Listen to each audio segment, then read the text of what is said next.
عمرك سألت نفسك ليه في ناس بتتعلم اللغة الإنجليزية في 3 أو 6 شهور ويبدأوا يترقوا في وظيفتهم أو يلاقوا وظيفة أحسن، وفي ناس بتقعد طول عمرها تتعلم لغة إنجليزية وفي الآخر ما بتتعلموش؟ أنا هنا مش جاي أقول لك على خطة لمدة 30 يوم أو 90 يوم، أو إن أنا أقول لك أصل هم بيحفظوا كلمات كتير أو إن هم بيحفظوا جمل وبيحاولوا يتكلموا مع أجانب.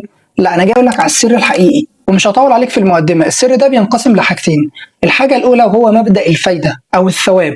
يعني بمعنى أصح، أنت عمرك ما هتكمل في حاجة أو تعملها إلا وتكون عارف إن هي ليها فايدة في الآخر.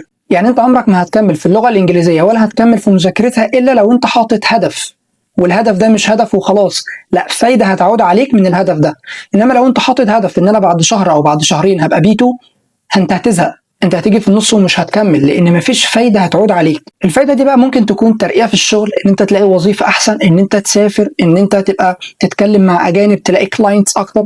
فدي الهدف، والهدف بيبقى ليه فايده، مش اي هدف وخلاص. يعني مش هدف عشوائي زي ما قلت لك، اوعى تحط اهداف مستويات، ولكن حط هدف فايده. وهنا هسالك سؤال، لو عرفت اجابته صدقني هيختصر عليك سنين قدام.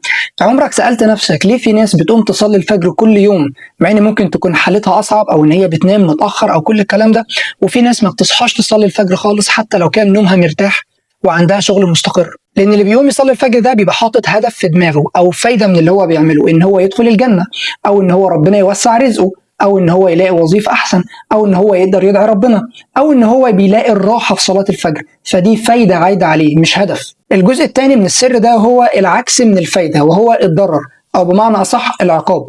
اللي بيخلي الشخص برضه ان هو يقوم يصلي الفجر مش ان هو بس شايف الفايده منه، لا، هو شايف الضرر لو ما عملش ده. هو شايف ان هو هيدخل النار، ان ربنا هيعذبه في الدنيا وفي الاخره. فهو عشان كده بيقوم مفزوع. نفس مبدأ العقاب ده انت لازم تطبقه عندك، ان انت لو ما اتعلمتش اللغه، زميلك في الشغل اللي لسه جاي بعدك بكتير هتلاقيه دلوقتي اترقى.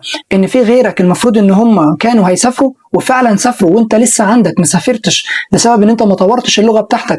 ان في غيرك بيجيب كلاينتس 10 و20 و30، وانت مش عارف تجيب غير كلاينت واثنين لان انت محدود، مش مطور اللغه بتاعتك. وهكذا بقى، قيس الحاجه دي على اي حاجه عندك، ان في عقاب هيحصل لو انت ما طورتش الحاجه دي. صدقني هتلاقي نفسك كل يوم بتقوم تجري عشان تتعلم، يا اما يكون في ثواب، يا اما يكون في عقاب، يا اما يكون في فايده، يا اما يكون في ضرر. هو ده فعلا اللي هيخليك كل يوم تقوم من النوم تذاكر، تهتم، تطور من نفسك. انما لو انت حاطط خطه مش هتكمل. كلنا كنا بنحط خطط وكلنا كنا بنفشل فيها، وكلنا عملنا مليون جدول وقطعناه. الخطه حاجه وممكن تمشي عليها، ولكن الافضل ان انت تكون حاطط مبدأ الثواب والعقاب.